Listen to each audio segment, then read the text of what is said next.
baby. Go Jaguars! Jack's back! Yeah! We in it for the win, baby. Oh yeah! Y'all make some noise behind me. Make some noise for the Jaguars! Yeah! Yes, you need a beat too. Jacksonville loves their Jags, as we found out. We crashed some tailgaters outside Everbank Stadium. And it's not all beads and Jaguar logos either. We found some great food beyond hot dogs and hamburgers. Eric Tatsuki is a Navy vet who cooked on subs. He plans his meals long in advance, like these Korean Made ribs. up my own marinade for it and everything, so nice and sliced short ribs that are Korean style, and then grilling them up. Nice. Okay, so you said during the season when it gets a little chillier, you kind of change. Then we'll do like a jambalaya. So we'll bring out the big pots and all that stuff, and we'll do jambalaya because it's nice and cool out. Don't want to do it during the heat. All right. And one of your friends here was saying that you guys kind of do this in layers. So you got yes. This Next going. is next will be the boneless pork, and then the cheese hot dogs will come out after that. Nice. Now, do you look forward to this? I mean, you We plan this. This is something that we plan all year long. Get all the setup and everything. You know, the tents, the tables, everything. So yeah, this is something that you think about well in advance. His buddy Dave was also a Navy chef. He says he doesn't cook anymore, but he whipped up this pasta salad. Yep, balsamic vinaigrette. And you just whipped this up yourself. Yeah. Oh, you said you don't cook anymore.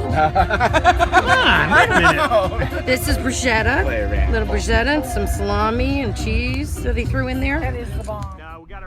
Tailgating right here is huge. One reason is the building with the nearby restroom. But right next to the stadium is another prolific tailgater, Wes Bernhardt. We do a huge tailgate every week. Typically preseason is not when we start, but we decided to start this week. We always tailgate. It's traditional for us to do something from where the team that is visiting, where they're from. So we decided Skyline Chili, which is a Cincinnati favorite, and then Montgomery Inn barbecue sauce on ribs is a big one. So we smoked the ribs out, had flown in some Montgomery Inn barbecue sauce, basted them up, and grilled them out here after smoking them for about 7 hours. Are you a professional chef? No, just love to cook. My God, now how long do you prepare this? Depends on the week. If it's something that needs a lot of preparation, I can start early in the week. Sometimes we'll cook a whole pig out here at a night game, and I start that at least 7 days beforehand. A couple weeks when you talk about ordering it, but between brining it and injecting it and things like that, we could spend a long time doing these things. But we get prepared as much as possible, depending on what it is. And you invite all your friends? So we've got about 150 people on an email list. Kind of do a blog, and then everybody contributes, everybody adds in. We do shots. You see you've got Bengal Tiger shots there. So people bring a little alcohol, bring a bar, and everybody contributes. So it's a really great input from everyone and a well-attended event. Jacksonville is more than just the Jaguars. One of our Lyft drivers called it a small, quaint town masquerading as a big city. It has a corporate feel in the downtown, but it also has a touch of the Deep South. This is a military town too, and since it's on the water, it also has a lot of beaches. Jacksonville has plenty of ride services. We use Lyft most of the time here, and that is good because Jacksonville has many great restaurants. We found a gem called Orsay. It is a French restaurant, but it is hip, modern, and French.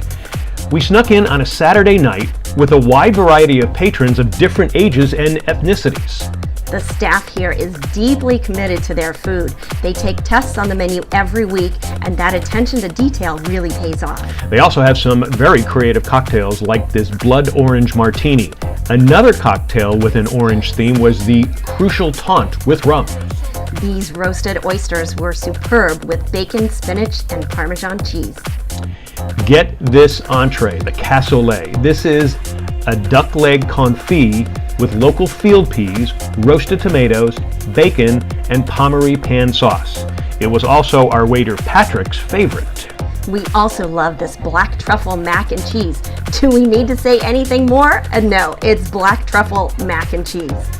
Next, we found Hawkers. This is in Jacksonville's art section. This place was jamming. It was described to us as Asian tapas or Asian street food, and it was fabulous. We tried this coconut sake, Warning, very addicting. We could have slurped and slurred this all night long. We began with this curry chicken, a nice bite, but not too much. Then we got kimchi rice. This had a little bite to it as well. It was superb with the veggies and the fried eggs in it. And next we combined them both together, and that was perfect. As great as that was, this may have been the winner. The bulgogi beef tacos. Yes, it is an Asian place, but the beef had a luscious Asian taste with some kimchi and an extra bite. Next, we hit the San Marco area of Jacksonville. It is a great spot for jet setters to walk around and try some great cuisine. We were served some libations at the Grape and Grain Exchange. This is a bar and liquor store, but in the back on certain nights, this becomes a speakeasy in honor of those who defied prohibition. Everything is out in the open now, as the bartenders here, they really know their stuff. The owner, Jackson, put together a special drink for us. It's called the Veau Carré, a Manhattan-style cocktail, but you have to ask for it. It's not on the menu. Next, we hit Taverna.